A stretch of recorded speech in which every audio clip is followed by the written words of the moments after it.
सो अगर class 12 semiconductor का काफ़ी इंपॉर्टेंट यहाँ पे क्वेश्चन है कि आ दिया हुआ है consider the junction diode as ideal. ठीक है, आइडियल जंक्शन है। Find the values of current flowing through A B. हमें ए टू बी में जो करंट फ्लो रहा है हमें वो यहाँ पे फाइंड करना है। तो वो कैसे करेंगे? सबसे पहले आपको फॉर्मूला पता होना चाहिए करंट का। तो करंट का जो फॉर्मूला होता है क्या होता है?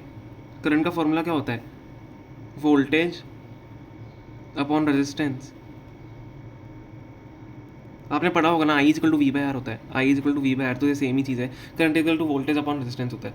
अगर हम अब यहाँ की बात करें, देखो ए टू बी हमें अगर वोल्टेज फाइंड करनी है तो देखो हम क्या करते हैं, हम डिफरेंस ऑफ वोल्टेज देखते हैं। यहाँ पे पी एन जंक्शन है बीच में, वो डिफरेंस ऑफ वोल्टेज कैसे देखेंगे? +4 है और यहाँ पे -6 है, तो डिफरेंस क्या हो जाएगा? +4 माइनस ऑफ -6, तो डिफरेंस इसका ये होगा।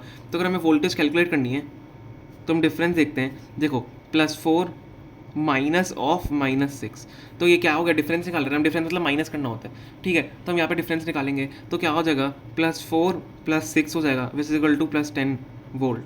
तो हमारा जो वोल्टेज आएगी वो 10 वोल्ट की है इस पूरे सर्किट में। और हमें करंट कितना दिया हुआ है, सॉरी रेजिस्टेंस कितना दिया हुआ है?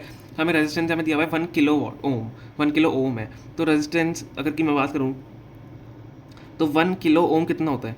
1 किलो मतलब 1000, तो 1000 ओम हो जाएगा। हमारा रेजिस्टेंस कितना हो जाएगा? 1000 ओम। तो वोल्टेज हमारी 10 वोल्ट है और हमारा रेजिस्टेंस कितना है? 1000 ओम है। तो करंट की वैल्यू क्या हो जाएगी? Current is equal to I is equal to V by R, मतलब 10 volt by 1000, which is equal to 1/100 हो जाएगा। तो 1/100 किसके बराबर होता है? 10 की पावर -2 लिख सकते हो आप। ठीक है, तो 10 की power -2 ampere will be the final answer. तो current will be current flowing through A B is equal to 10 की पावर -2 एम्पियर। समझ में आ गया? तो ये हमारा इसका फाइनल यहाँ पे आंसर होगा। समझ में आ गया? इजी क्वेश्चन था। बस करंट आपको मतलब ये ध्यान रखना होता है कि जब भी आपको पी एन जंक्शन बीच में दिया हो और voltage difference A to B के बीच में दिया हो तो आपको इसका डिफरेंस करना होता है। तो अब इससे आप वोल्टेज निकाल लो। रेजिस्टेंस आपको पता है, किलो ओम भी कुछ लोगों को पता नहीं होता है, तो किलो ओम मतलब होता है 1000 ओम के बराबर।